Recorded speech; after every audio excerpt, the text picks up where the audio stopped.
Shalom, shalom. First and foremost, I want to give all praises, glory, and honor to Yahweh Bahasham, Yahweh Shai Bahasham Rachakodash.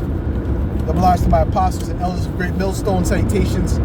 Much love and respect to you, Akim, out there pushing this word out in truth and sincerity. Now, this lesson is going to be a lamb back. Require Kwam from London. Okay, I watch his lessons. That's an elder that I've learned from over the years. You know,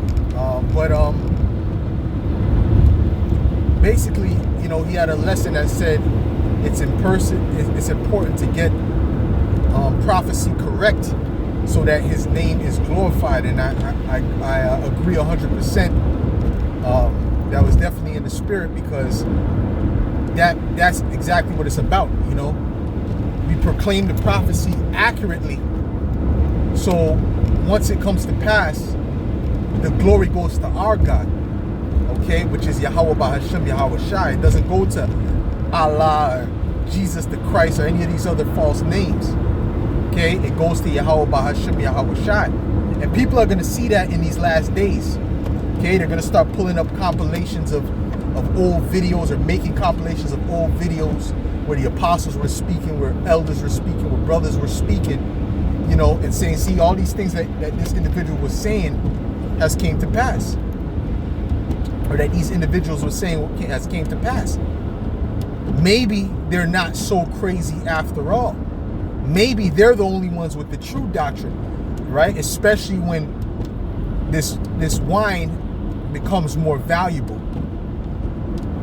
Okay, because the scriptures speak about how there's going to be a time where there's going to be a crying for wine in the streets. So when this wine becomes more valuable, you know what I'm saying, these people are going to be searching for answers. And the only ones that are going to have those accurate answers are the prophets, right? So they're going to be looking for that.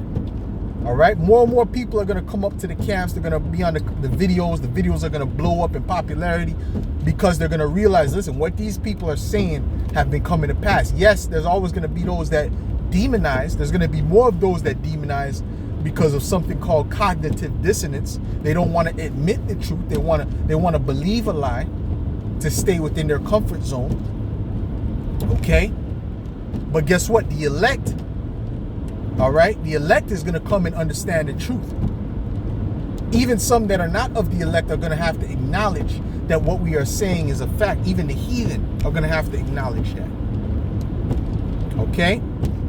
Even in the time of Yahweh Shai, they were split, right? You had those that said he was wicked, he was a witch and all this madness. And then you had those that said, no, but he has to be a prophet because of such and such and such and such. Look at the works that he does. Okay? See, the same type of splitting of the population will be with in our case as well. Okay, so guess what? The prophecy is going to justify us. He said that the scriptures say that he establishes, or confirmeth, rather. The word is he confirmeth, right? Meaning to make firm with firmness, make firm, right? The words of his prophets. So he's going to confirm our word through making the prophecies come to pass. All right? That's why it's important to get the prophecies accurate, so they can't say, oh yeah, well, you know, they said this and it happened like this. You see how they're trying to act with the year 2000 thing, which that was just, as the scriptures say, they would hasten the time of the Lord coming. Okay? We hope the Lord comes back next year. All right?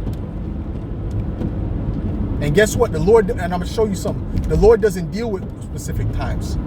The Lord told Jonah he was going to destroy Nineveh in a specific time, and the Lord didn't destroy it in that specific time. He destroyed it many years after. So the Lord can do that. The Lord can tell you a certain thing, but then the Lord could have it come to pass later on, right? Or a few years later. All right, and that's also a stumbling block for those that are not of the elect. see? Yahweh Shem Shai is the great sifter. Okay? But nonetheless, what we're saying as a whole will be proven to be correct. What we're saying as a whole, going all these prophecies, what's happening right now in the land of Israel, that's been prophesied. We've been prophesying about that the least of the flock shall draw them out. That's how we knew that the Ukraine thing was not going to lead to World War III, but something that happens with the state of Israel. And I got to say it like that so that, you know, because of the algorithm. Okay? We knew that. And anyone that was saying, you see, this is going to be the beginning of Magog coming in. No, hey, well, you're going off. That's not what the prophecies say. The prophecies say the least of the flock shall draw them out. Which is those Amalekites we've been telling you are of the seed of Amalek, who have taken possession of the Lord's land, pursuing the what? Ezekiel 36:5, man.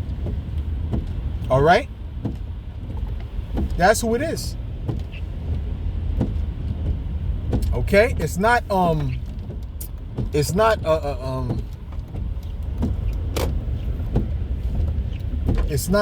Ukraine. Ukraine is not the least of the flock. The least of the flock is Amalek, man.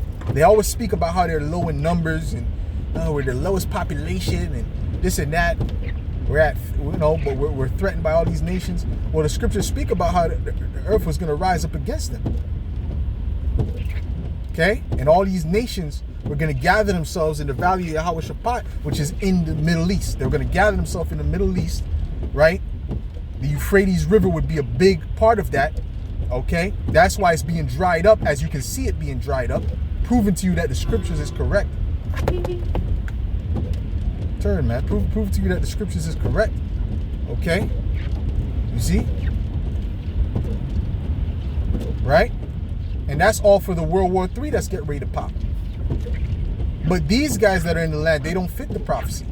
They don't fit the prophecies of the Most High. They don't fit the prophecies that are written. I'll tell you what prophecies they do fit of what we say, to being Edomites. Okay, of being of the Esau of the house of Amalek. Predominantly. Okay? So the prophecies that we're speaking, and we're constantly speaking, are coming to pass, which is going to prove that our power is the true power. It's going to give him glory. Yahweh, Bahashem, Yahweh Shah. That's why we keep saying it. So that you get it in your head, in your thick skulls, who is the true God of the universe, man. And his son's name is not Jesus Christ, and his name is not God. God is just a title. That just means power. See, there's 144 right up there. That just means power. Okay? His name is Yahweh Bahashem. His name is Yahweh, and his son's name is Yahweh Shai. Right? It's a very important thing. When you read Acts, it says that Acts 4:12, that there's no other name under heaven whereby we must be saved. There's one. Scripture says, and his name is one. Well, that's the Shema prayer, right? Shema Yasha'Allah, Yahweh, Elahai Nawa, Yahweh Ahad, right? Hear, O Israel, Yahweh, our God, is one. You see? All right? He has many titles, but he has one proper name. And that's what you have to call upon. That's what the Lord commanded us to call upon. To call upon him through the Lord's proper name, which is Yahweh Shai. So, the point, going back to the point, prophecy, meaning to say before, is what proves that our God is the true God. It proves that the Bible is the true book, because none of these other books are giving you any answers to what's going on in the earth right now. None of them. It's just a bunch of confusion. That's why if you ask them, well, what prophecies, what does it say in the Quran about this? What does it say in this book about that? In the book of the dead, in the book of the dead, in this book, what does it say about what's happening now, or the digital system that they're getting ready to implement? What does it say about that? Oh, I don't know. Well, nobody knows. Nobody knows, man. You could study those books until you're blue in the face And you're not going to find true prophecies in there, man. The only thing you're going to find in there that might resemble a prophecy is what they carbon copied from the Bible. What they did, a cheap rendition of the Bible. That's all. Because what do you think that stems from? That stems from the Bible. Speaking of the Quran, okay. But there's no prophecies in there. There's no specific prophecies in there. You're not going to see anything like the statue in Daniel. You know, the rough goat. You're not going to see anything like that. Okay, the mark of the beast. You're not going to see anything of that nature. And that's all what's coming. The mark of the beast. Speaking of mark of the beast, that's what's coming. That's the next major prophecy along with World War III. That's the next thing. That they're going to make the earth to take a micro CHIP, and we're saying it like that because of the algorithm. Get everybody chipped up. Okay? And they're going to make it where, like, if it's helpful to you, like if it's beneficial to you. All right? And then they're going to make it like it's mandatory, man. They're going to make it mandatory. And if you don't take it, you become a threat. You become a terrorist. This is what everything is being set up for. Okay?